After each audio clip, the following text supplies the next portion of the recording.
మన అరిషత్ ఇన్స్టిట్యూట్లో ఈ యొక్క గ్రూప్కి సంబంధించినటువంటి మెయిన్స్ బ్యాచ్ ఆల్రెడీ ఒక బ్యాచ్ సక్సెస్ఫుల్గా రన్ అవుతుందండి. సెకండ్ బ్యాచ్ అనేది ఈ 21 మార్చ్ ఈ కమింగ్ థర్స్డే స్టార్ట్ అవుతుంది. తప్పనిసరిగా అందరూ కూడా జాయిన్ అవ్వడానికి ప్రయత్నం చేయండి. నెక్స్ట్ అదేవిధంగా మీకు ఏమైనా డౌట్స్ ఉన్నట్లయితే మీకు ఎలా మెయిన్స్కి ఎలా ప్రిపేర్ అవ్వాలి అనే విషయాన్ని మీకు ఎటువంటి సందేహాలు ఉన్నప్పటికీ కూడా తప్పనిసరిగా మన ఇన్స్టిట్యూట్కి మన అరిషత్ ఇన్స్టిట్యూట్కి ఒకసారి కాల్ చేయండి. Thank you very much.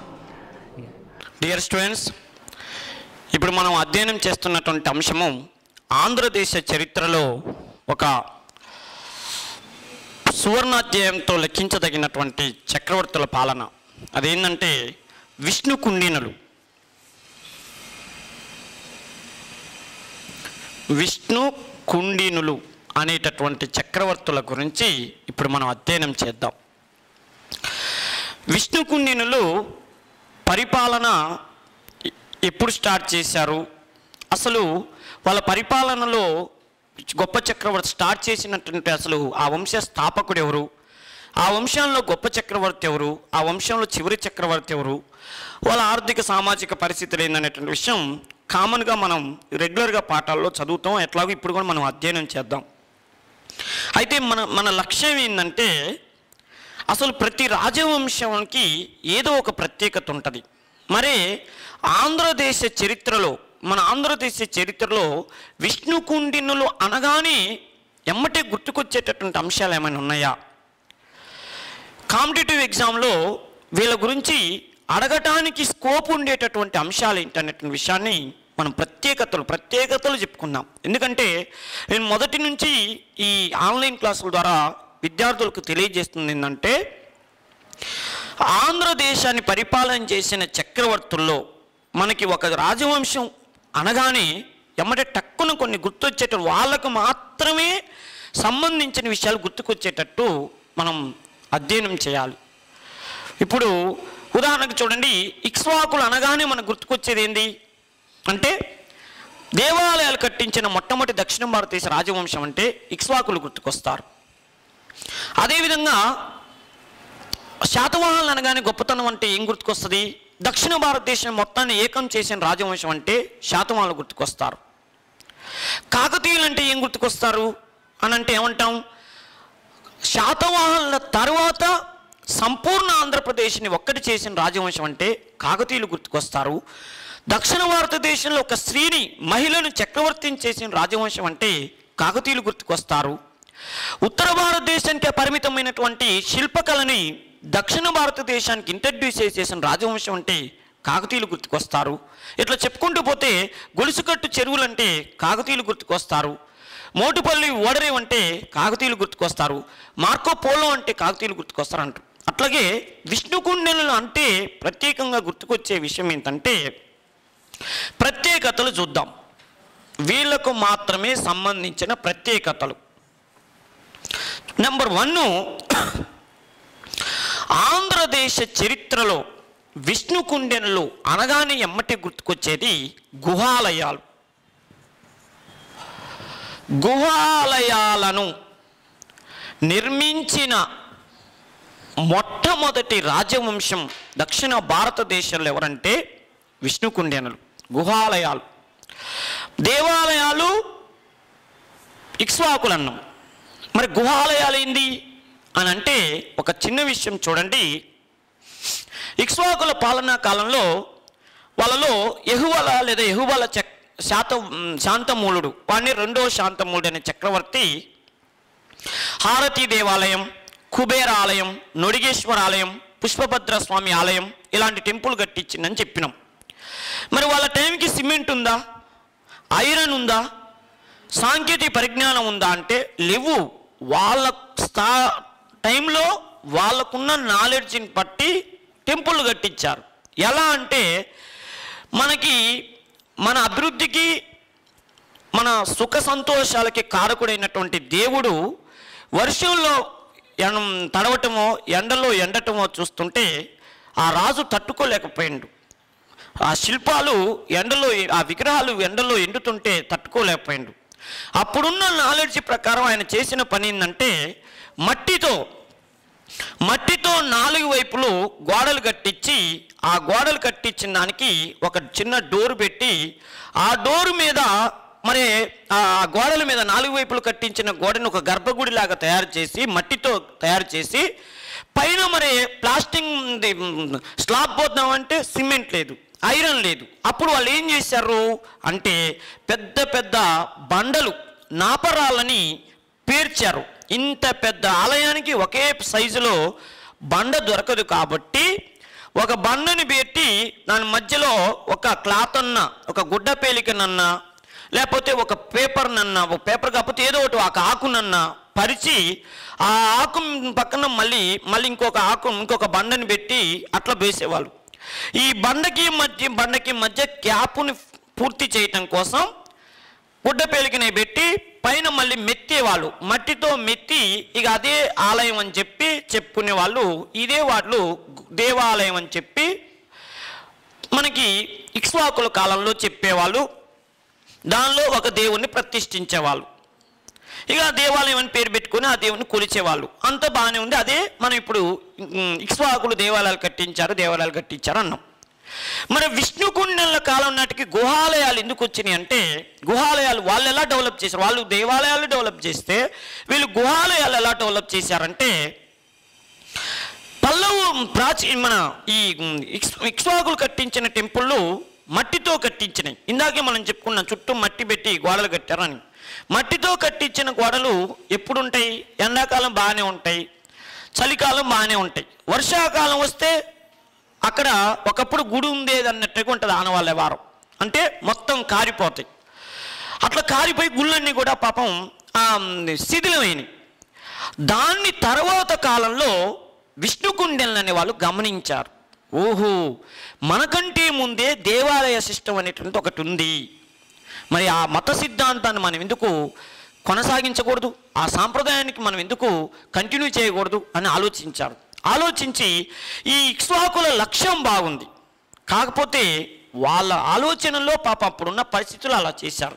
మనం కొద్ది వెరైటీగా ఆలోచిద్దామని చెప్పి వీళ్ళు చేసిన పని ఏంటంటే, విష్ణుకుండెలు ఎక్కడైతే పెద్ద పెద్ద కొండలు ఉంటాయో, ఆ పెద్ద గుహలు ఒక కొండల రాళ్ళు ఉంటాయో అక్కడికి వెళ్ళి ఆ రాళ్ళని శిల్పుల చేత, నైపుణ్యం కలిగినటువంటి శిల్పుల చేత చెక్కిచ్చేవాళ్ళు. చెక్కించి దాన్ని మొత్తం లోన మొత్తం కూడా ఒక మొత్తం తులుసుకుంటూ వచ్చేవాళ్ళు. తులుసుకుని రావటం వల్ల ఏమవుతుందంటే బండలాగే పైన ఉంటుంది, కింద మాత్రం ఒక మొత్తం ఓపెన్గా ఉంటుంది. అంటే ఒక బౌలు, ఒక గిన్నెని కనుక బోర్లు ఇస్తే ఎలా ఉంటుందో అలా తయారు చేసేవాళ్ళు. తయారు చేసి దానికి డోరు పెట్టి లోన విగ్రహాలు పెట్టి అదే గుహలోకి పోతున్నారు కాబట్టి గుహాలయాలు అని పెట్టారు. ఇలాంటి వాటి వల్ల ఏమవుతుందో తెలుసా? సిమెంటు, అప్పటికి సిమెంటు లేదు, అప్పటికి ఐరన్ లేదు, కానీ వాళ్ళ ఆలోచన చూడండి. వర్షాలు రాని, తుఫాన్ రాని, కొట్టుకొని పోని చెక్కు చెదరని గుహాలయాలు కట్టించిన రాజవంశం దక్షిణ భారతదేశంలోనే ఒక కొత్త విధానానికి నాంది పలికిన రాజవంశంగా చరిత్రలో నిలిచిపోయారు. వీళ్ళ విధానాన్ని పల్లవులు డెవలప్ చేశారు. వీళ్ళు మన పల్లవులు కాంచీపురంలో తమిళనాడు ప్రాంతంలో అద్భుతంగా చేస్తే, దక్షిణ భారతదేశంలో మన ఆంధ్రదేశంలో గుహాలయాలు అనగానే గుర్తుకొచ్చే రాజవంశం ఏంటంటే విష్ణుకుండెనులు. అది ప్రత్యేకంగా గుర్తుపెట్టుకోవాలి. ఇప్పుడు మనం వీళ్ళ ప్రత్యేకతలు చెప్పుకుంటున్నాం మనం. అది గుహాలయాలను ఆంధ్రదేశానికి పరిచయం చేసిన రాజవంశం అంటే విష్ణుకుండెనులు గుర్తుపెట్టుకోండి. ఒకటి, ఎన్ని గుళ్ళండి మనకి విజయవాడలో కనకదుర్గమ్మ తల్లి, ఇంద్రకీలార్తి గుహాలయం అలాంటిదే. అదేవిధంగా అక్కన్న మాదన్న గుహలు అలాంటివే. అదేవిధంగా భైరవకొండ గుహలు, ఉండవల్లి గుహలు, ఇలాంటి ఎన్నో గుహాలయాలని ఆంధ్రదేశానికి అందించిన రాజవంశం విష్ణుకుండెలని ఒకటి ప్రత్యేకత. రెండో చూద్దాం వీళ్ళ ప్రత్యేకత ఏంటంటే, ఇది ఫస్ట్ ఇంపార్టెంట్ విషయం. రెండో ప్రత్యేకత ఏంది ఈ రాజవంశం అనగానే అంటే, గతంలో ఆంధ్ర శాతవాహనులు కానీ వాళ్ళ తర్వాత పరిపాలన చేసిన ఒక ప్రసిద్ధి చెందిన రాజవంశంగా ఆంధ్రలో నిలిచిపోయింది ఇక్ష్వాకులు. కానీ ఎవరు పరిపాలన చేసినా రాజభాషని, ప్రాకృత భాషని ఉపయోగించేవాళ్ళు. ప్రాకృతం అంటే మౌర్యులు ఉపయోగించిన భాషని అధికార భాషగా ఉపయోగించేవాళ్ళు. కానీ వీళ్ళు చేసిన గొప్ప పని ఏంటంటే, ప్రాకృత భాషకు మంగళం పాడి సంస్కృత భాషకు పెద్దపీట వేసిన, అంటే అగ్రతాంబూలం ఇచ్చిన మొట్టమొదటి దక్షిణ భారతదేశ రాజవంశం, అంటే సంస్కృత భాషకు ప్రాధాన్యత కల్పించిన మొట్టమొదటి రాజవంశం ఏదయ్యా అంటే విష్ణుకుండెళ్ళు. మీకు ఒక డౌట్ రావచ్చు, ఇక్ష్వాకులలో అధికార భాష ప్రాకృతం ఉన్నారు కదా, మరి ఆ ఇక్ష్వాకు రాజుల్లో కూడా యెహువల శాంతమూలుడు అనే రాజు సంస్కృత భాషలో శాసనం వేయించాడని చెప్పారు కదా, మరి ఆయనే కదా మొదటిసారిగా సంస్కృతాన్ని ఉపయోగించిందని మీకు డౌట్ రావచ్చు. కానీ ఇక్కడ మనం చెప్తున్నది ఏంటంటే రాజభాష. యెహువల శాంతమూలుడు సంస్కృతంలో శాసనాన్ని నేర్పించినా కూడా ఆయన భాష, అధికార భాషను మాత్రం ప్రాకృతాన్ని చేశాడు. కానీ ఎక్కువ మంది చక్రవర్తులు ఆదరించిందేది, వాళ్ళు ప్రాకృత భాషను అనుసరించారు. రాజ్యస్థాపకుడైన శాంతమూలుడు కానీ, వీరపురుషదత్తుడు కానీ, రుద్రపురుషదత్తుడు కానీ, ఈవెన్ ఈయన కూడా ప్రాకృత భాషనే రాజభాష చేశాడు. కానీ సంస్కృతంలో ఒకసారి శాసనం వేయించాడు. భారతదేశంలో మొట్టమొదటి సంస్కృత శాసనం జునాగఢ్ శాసనం అయితే, ఈయన సంస్కృత శాసనాన్ని నాగార్జునకొండలో వేయించాడు ఆయన అని ప్రత్యేకంగా చెప్పుకుంటాం. కానీ రాజభాషను మాత్రం ప్రాకృతాన్ని ఉంచారు. అట్ట అనుకుంటే శాతవాహన చక్రవర్తులలో కుంతల శాతకర్ణి ఉన్నాడు, సంస్కృత భాషని రాజభాష చేశాడు. కానీ అసలు బేసిక్గా వాళ్ళ రాజభాష అంటే ఏమంటాం, ప్రాకృతమే అంటాం. అట్లా ఒక రాజు చేసిన దాన్ని అధికార భాషగా చూడకూడదు. మొత్తం రాజవంశం ఏదనేది చూసినప్పుడు మాత్రం ప్రాకృతం ఆంధ్ర శాతవాహనులు, ఇక్ష్వాకులు ప్రాకృతం. కానీ వీళ్ళకున్నటువంటి ప్రత్యేకత ఏంటంటే సంస్కృతాన్ని రాజభాషగా చేసిన మొట్టమొదటి దక్షిణ భారతదేశ రాజవంశం అంటే వీళ్ళు. ఒక ముఖ్యమైన విషయం ఏంటంటే వీళ్ళు ఏం చేసినా తర్వాత కాలంలో అందరికీ ఆదర్శప్రాయం అని చేశారండి. ఎందుకో తెలుసా, గుహాలయాలు వీళ్ళు పల్లవులకి ఆదర్శప్రాయమయ్యేటట్టు చేశారు. సంస్కృత భాష వీళ్ళు రాజభాషను చేసి తర్వాత కాలంలో ఒకటా రెండా చాళుక్యులు కానీ, పల్లవులు కానీ, కాకతీయులు కానీ ఎందరో చక్రవర్తులు సంస్కృత భాషను రాజభాష చేయటానికి వీళ్ళే ఆదర్శమయ్యారు. మరి ఎందుకు వీళ్ళు ఇంత సంస్కృత భాష మీద ఎనలేని మమకారం చూపించారంటే వీళ్ళు కరుడుగట్టినటువంటి హిందూ మతం అది శైవ మతం లేదా వైష్ణవ మతానికే పెద్దపీట వేశారు. వైష్ణవ మతమే మా దేవుళ్ళు ఈశ్వరుడు విష్ణువు అని చెప్పి ప్రత్యేకంగా వైష్ణవ భక్తికి శైవ భక్తికి ప్రాధాన్యత ఇచ్చారు. మరి వైష్ణవ భక్తికి శైవ భక్తికి ప్రాధాన్యత ఇస్తే సంస్కృత భాషను ఎందుకు ఆదరించాలి? ఏం ప్రాకృత భాషను ఆదరిస్తే వైష్ణవ మతానికి శైవ మతానికి ప్రాధాన్యత ఇవ్వకూడదు అంటే, వేదాలు ఏ భాషలో ఉన్నాయండి, ఉపనిషత్తులు ఏ భాషలో ఉన్నాయండి, సంస్కృతంలో ఉన్నాయి. మన రాజులు సంస్కృత భాషను ఆదరిస్తారంటే ఆటోమేటిక్గా వైదిక మతాన్ని హిందూ మతాన్ని మీద ప్రేమ చూపిస్తున్నట్టుగా మనం అర్థం చేసుకోవాలి. చూడండి మౌర్యులు ఉన్నారు. మౌర్యులు ప్రాకృత భాషను రాజభాష చేశారు. వాళ్ళు ఫ్యామిలీ వేరు మతాలను అనుసరించారు. అజీవక మతం అన్నారు, మౌర్య చంద్రగుప్తుడు జైన మతం అన్నాడు, అశోకుడు బౌద్ధ మతం అన్నాడు, అశోకుడు మనవడైన సంప్రతి మళ్ళీ జైన మతం అన్నాడు. వాళ్ళు ప్రాకృత భాషను అనుసరించారు. కానీ గుప్తులు చూడండి సంస్కృత భాషను ఆదరించారు, హిందూ మతమే ప్రధాన మతం అన్నారు. మళ్ళీ గణేశుడు, పార్వతి, విష్ణువు అలాంటి దేవుళ్ళని పూజించారు. అంటే సంస్కృత భాషను రాజభాష. ఎందుకంటే సంస్కృత భాషను రాజభాష చేస్తే అందరూ వేదాలు చదువుకుంటారు, దేవుడి యొక్క గొప్పతనం లీలలు తెలుస్తాయి, ఆ అవతార పురుషుల మహత్యం తెలిస్తే అందరూ మళ్ళీ హిందూ మతాన్ని ఎక్కువగా ఆదరిస్తారని అట్లా చేసేవాళ్ళు. వీళ్ళు కూడా అంతే. సంస్కృత భాషని రాజభాష చేసినటువంటి మొట్టమొదటి దక్షిణ భారతదేశ రాజవంశం ఇది. మూడోది అంటే దీంట్లో మళ్ళీ ఎవరు బౌద్ధ మతాన్ని పోషించలేదంటే సందర్భం వచ్చినప్పుడు చెప్తాను. నెక్స్ట్ మూడోది, ఈ రాజవంశానికి ఉన్న ప్రత్యేకత మరోది ఏంటంటే గతంలో బౌద్ధ మతాన్ని ఎక్కువ మంది చక్రవర్తులు ఆదరించారు. ఇది శాతవాహనులు కానీ ఇక్ష్వాకులు స్వర్ణయుగం అన్న బౌద్ధ మతానికి ఆదరించారు. వీళ్ళు చేసింది ఏంటంటే బౌద్ధ మతానికి ఆంధ్రదేశంలో మంగళం పాడిన రాజవంశం ఏంది అంటే, అసలు లేకుండా చేసిన రాజవంశం ఏంటంటే విష్ణుకుండెళ్ళు. బౌద్ధ మతం కంటే హిందూ మతమే ఇందాక నేను చెప్పాం, హిందూ మతమే ప్రాధాన్యం అని చెప్పి ప్రాధాన్యత కల్పించారు. మరి అలాంటప్పుడు ఈ మతంలో ఈ రాజవంశాలు అందరూ హిందూ మతాన్ని పాటించారా? ఒక్క చక్రవర్తి కూడా బౌద్ధ మతాన్ని పోషించలేదంటే, ఒక్క చక్రవర్తి ఉన్నాడు, గోవిందవర్మ అనే చక్రవర్తి ఒక్కడున్నాడు, ఆయన ఒక్కడే బౌద్ధ మతాన్ని పోషించాడు తప్పితే మిగతా మెజారిటీ రూలర్స్ హిందూ మతానికే ప్రాధాన్యత కల్పించారు. అది ఈ రాజవంశానికి ఉన్న మరో ప్రత్యేకతలు.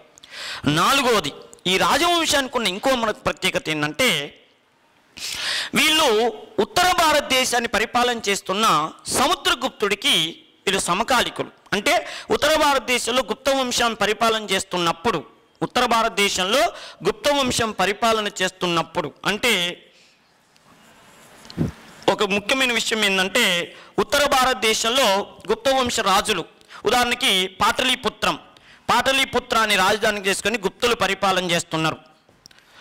అంటే ఇప్పుడు ఇక్కడ సముద్రగుప్తుడు అనే రాజు పరిపాలన చేస్తారు. సముద్రగుప్తుడు మీ అందరికీ తెలుసు 335 నుంచి 375 మధ్య కాలంలో సముద్రగుప్తుడు ఉత్తర భారతదేశంలో పరిపాలన చేశాడు.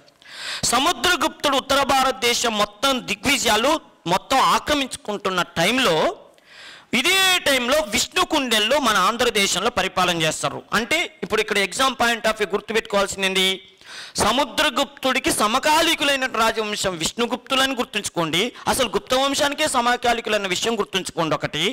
రెండో విషయం ఏందో తెలుసా, సముద్రగుప్తుడు పరిపాలన చేస్తున్నప్పుడు ఆయన కనిపించిన ప్రతి రాజవంశం దగ్గరికి యుద్ధానికి పోయిండు. ఫస్ట్ ఉత్తర భారతదేశాన్ని పోయి ఉత్తర భారతదేశం మొత్తం ఆడుకుంటాడు, పోయి వాళ్ళందరినీ ఓడిస్తాడు. 9 నాగవంశాలని మన ఇండియన్ హిస్టరీలో చదువుతాం. నవనాగులను ఓడించాడు. 9 రాజవంశాలను ఓడించాడు. అదేవిధంగా యజ్ఞసేనుడని ఒక రాజు ఉంటే వానిపై వాయువ్య భారతదేశంలో ఓడిస్తాడు. అదేవిధంగా 18 ఆటవిక తెగలు బెంగాల్ ప్రాంతంలో ఉంటే ఈశాన్య ప్రాంతంలో ఉంటే వాళ్ళని ఓడించడానికి పోతాడు. అన్ని రాజ్యానికి రావటం యుద్ధాలు చేసుకుంటూ వచ్చి వాళ్ళందరినీ ఓడించి వచ్చి ఇంటి దగ్గర కొద్ది రోజులు రెస్ట్ తీసుకుందామని కూర్చుంటాడు. అప్పుడు ఆయన రెస్ట్ తీసుకుంటున్న టైంలో ఆయన పరిపాలన చేస్తుంటాడు. ఉత్తర భారతదేశంలో దిగ్విజయాలు కొనసాగిస్తున్న సమయంలో మన దక్షిణ భారతదేశంలో విష్ణుకుండెలతో పాటు మొత్తం 13 రాజవంశాలు ఉన్నాయి. విష్ణుకుండెలతో పాటు 13 అంటే వాళ్ళు ఒకటి, మిగతా వాళ్ళు 12 మంది ఉన్నారు. ఈ 12 రాజవంశాల వాళ్ళు సముద్రగుప్తుడికి సమకాలిక రాజులు గొప్ప గొప్ప ప్లేస్లో ఉన్నారు. దక్షిణ భారతదేశం మొత్తం బిట్లుగా చేసుకొని పరిపాలన చేసుకుంటారు. అయితే సముద్రగుప్తుడు మొత్తం ఉత్తర భారతదేశ దిగ్విజయాలు సాధించి ఇంటి దగ్గర రెస్ట్ తీసుకుంటుంటే విష్ణుకుండెలను పోయారు ఆయన దగ్గరికి.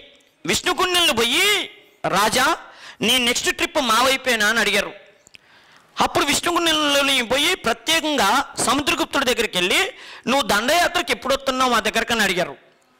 ఆయన ఇదేంది, నేను దండయాత్రకు వస్తున్నాను మీరు భయపడాలి కానీ మీరే వచ్చి దండయాత్రకి ఎప్పుడు వస్తారు అడుగుతారు ఇంద్ర అంటే, అట్ట కాదు రాజా, నువ్వు ఉత్తర భారతదేశం మొత్తం దిగ్విజయాలు సాధిస్తున్నావు కదా, నీ నెక్స్ట్ ట్రిప్ దక్షిణ భారతదేశం అయితే మీరు వచ్చి మమ్మల్ని అందరినీ ఓడిస్తారు. ఆ ఓడిపోయే వాళ్ళలో మీ ఒకళ్ళం అవుతాం, ఖచ్చితంగా నీ సత్తా అలాంటిది. అందుకని మీ ముందే రిక్వెస్ట్ చేస్తున్నాం ఏంటంటే నువ్వు ఉత్తర భారతదేశం నుంచి దక్షిణ భారతదేశానికి దండయాత్రకు రా, కాకపోతే దయచేసి మా జోలికి రా, మాకు మిగతా 12 వాళ్ళని ఓడించుకుంటావో ఏం చేసుకుంటావు నీ ఇష్టం అని చెప్పి పోయి ఆయనకి ఇంటిచ్చి వచ్చారు. నువ్వు రా, నీకు రావాలనుకుంటే రారా అని పోయి చెప్పి వచ్చారు. అందుకని రేపు పరీక్షలో ఒక ఇంపార్టెంట్ బిట్ ఏంటంటే ఉత్తర భారతదేశంలో ప్రసిద్ధి చెందిన సముద్రగుప్తుని దక్షిణ భారతదేశానికి ఆహ్వానించిన దక్షిణ భారతదేశ అది మన ఆంధ్రదేశ చక్రవర్తులు ఎవరంటే విష్ణుకుండినులు. అర్థమైందండి? ఉత్తర భారతదేశ ప్రసిద్ధి చెందిన గొప్ప చక్రవర్తి సముద్రగుప్తుని దక్షిణ భారతదేశానికి ఆహ్వానించిన రాజవంశం అంటే విష్ణుకుండెలని పెట్టండి. అంతేకాదు వీళ్ళు ఇచ్చిన ఐడియాని సముద్రగుప్తుడు స్వీకరించాడు. వచ్చి 12 మందిని ఓడించిండు. 12 మందిని ఓడించి ఇలా జోలికి మాత్రం రాలేదు. ఈయన ఓడించిన వాళ్ళలో మన ఆంధ్రదేశ చక్రవర్తి వేంగి చక్రవర్తి శాలంకాయన చక్రవర్తి అయినటువంటి అస్థివర్మ ఓడిపోతాడు. అదేవిధంగా ప్రాచీన పల్లవ చక్రవర్తి అయిన విష్ణుగోపుడు ఓడిపోతాడు. అంటే వాళ్ళ వంశంలో వాళ్ళు గొప్పోళ్ళు, కానీ సముద్రగుప్తుడి చేతిలో ఓడిపోయారు. అంటే చూడండి, వీళ్ళు ముందే దూరదృష్టితో ఆలోచించారు మన విష్ణుకుండెలు. వాడు వస్తే చాలా మందిని ఓడిస్తాడు, వాళ్ళు మనం ఎందుకు ఓడిపోవటం, వాడిని పోయి బతిలాడుకుంటే పోలే అన్నాను. అంటే సముద్రగుప్తుని దక్షిణ భారతదేశానికి సముద్రగుప్తుని దక్షిణ భారతదేశానికి ఆహ్వానించినటువంటి రాజవంశం ఏంటంటే విష్ణుకుండెనుడు. ఒక బిట్టు.